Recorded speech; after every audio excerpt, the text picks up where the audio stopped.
연쇄살인마의 경우 여성의 비율이 15%라고 합니다.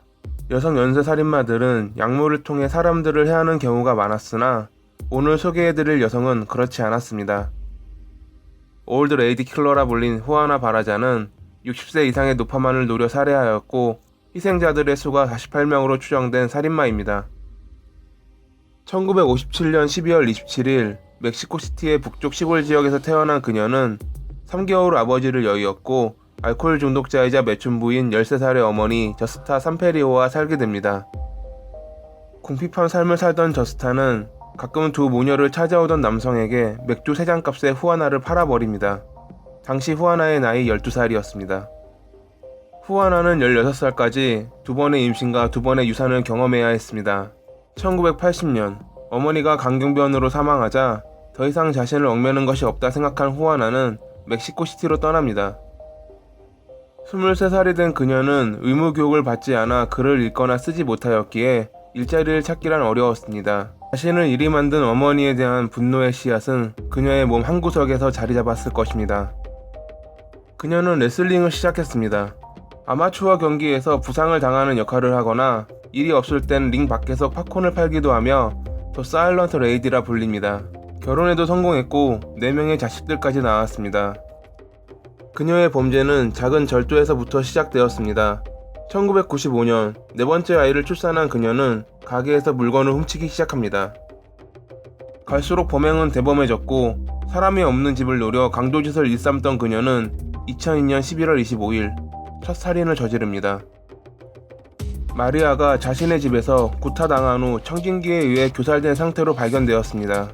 맨주먹에 구타당한 흔적을 확인한 경찰은 덩치가 있는 남성들을 위주로 조사하기 시작합니다. 3개월 후 84세의 기에르 미나를 비롯해 2년 만에 60세 이상의 노파 14명이 같은 방식으로 살해당했고 경찰은 별다른 증거를 남기지 않는 범인을 잡기에 어려움을 겪고 있었습니다. 당시에는 아무도 여자가 살인자일 수도 있다라는 생각을 하지 못하였고 사건 담당 검사는 범인이 명석한 두뇌에 영리하고 신중하다고 묘사했습니다. 수사관들은 희생자들이 60세 이상의 노파란 점과 외부 침입의 흔적이 발견되지 않은 점에서 범인이 공무원 행세를 하며 친근하게 접근 후 잔인하게 살해했다고 생각했습니다. 그들의 생각처럼 후아나는 뒷거래로 입수했던 정부의 의료지원 프로그램 요청자 자료에서 혼자 사는 노파만을 범행 대상으로 삼았습니다.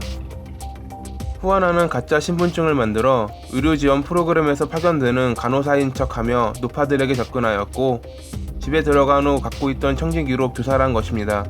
어느새 그녀는 올드 레이디 킬러라 불리고 있었습니다. 몇 번 범죄 현장에서 빠져나가는 사람을 보았다는 목격자가 나타났고 그들의 증언은 여성 차림을 한 남자 같았다는 것이었기에 수사의 혼란을 가중시켰습니다. 범죄 현장에서는 몇 차례 범인의 것으로 추정되는 지문이 나왔으나 기존 범죄자들의 지문과는 일치하지 않았고 희생자의 집에서 없어진 물건도 거의 없었기에 범인의 꼬리를 잡기란 어려웠습니다. 경찰이 수사를 하는 도중에도 후아나의 살인은 계속됩니다. 2006년 1월 25일 여느 때처럼 신분을 속여 들어간 집에서 알파로를 구타하고 교살 후 도망친 그녀는 몇 분 후 현장 근처에서 체포됩니다. 알파로의 집에 새들어 살던 여성이 그녀의 시신을 목격 후 곧바로 신고하였고 당시 근처에서 수상한 행동을 하던 후아나가 체포된 것입니다.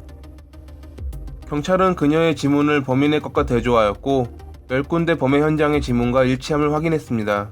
처음에 범인이 남성이나 트랜스젠더라고 생각했던 경찰은 더 사일런트 레이디라 불리는 여성 레슬링 선수였던 것에 놀랐다고 합니다. 2008년 봄에 그녀의 재판이 시작되었고 검찰은 후아나가 48명의 희생자를 내었다고 주장했습니다.